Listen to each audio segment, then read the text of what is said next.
Hey, welcome back to Logical Republican. Thanks for stopping in today. Once more, you like what you see, like what you hear, please hit the like button, the subscribe button, the notify button, the share button, all the buttons. We are back outside San Francisco State University. Now, I came out here a few months ago to talk about all of the motorhomes and RVs that are parked out here where people are living.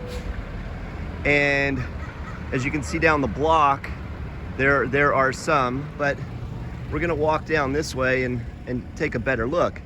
I got like hate mail about some of this stuff, that you're bashing the homeless people and you don't understand, and why don't you create a solution instead of like harping on these people's problems? And the thing is whoever was sending me these things or making the comments was clearly missing my point. I'm not railing on these people. They need somewhere to live. They need some place to stay. And in all honesty, this is really not that bad of an alternative. What I'm railing on is this woke liberal city of San Francisco and their complete lack of solution and wasted money, that they spend hundreds of millions of dollars on homeless programs that absolutely have zero result. So what do you have? You have a very fine institution in San Francisco State.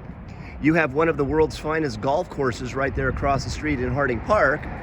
You have the assorted parked car, good luck, and you have motorhomes.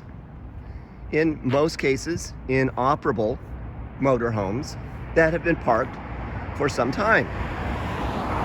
Now, there was a news article that said the city is working on it and the numbers have decreased. Well, I'm not so sure that the numbers have decreased. I do see more like actual vehicles over there than I have in the past, but the number out here is still pretty large. There are, I don't know how many, but dozens, several dozen RVs, motorhomes, camper vans, whatever you want to call them, that are parked out here. Now, I don't know about you, but I know a few times a day, maybe 5 or 6, I need to take a leak. And when I get up in the morning, I might have to do something else. I'm fortunate in that I have a nice, safe place to do it with running water and things to go flush. Well, tell me, looking out here, do you see any running water other than the sprinklers in the golf course, and any place for anybody out here to take a leak except right here in these bushes? Now, I'm not saying that these people, this is where they do their business, but I don't know where else they could. So, again, I don't know what the solution is out here. Clearly, it's not building more affordable housing in the city because there's no room. There's really not much space to build. The city has already tried decades and decades ago building government subsidized housing. You know what those are called, right? They're called housing projects. And any big city in America will tell you that housing projects are not the way to go. Look at New York City. Look at Miami.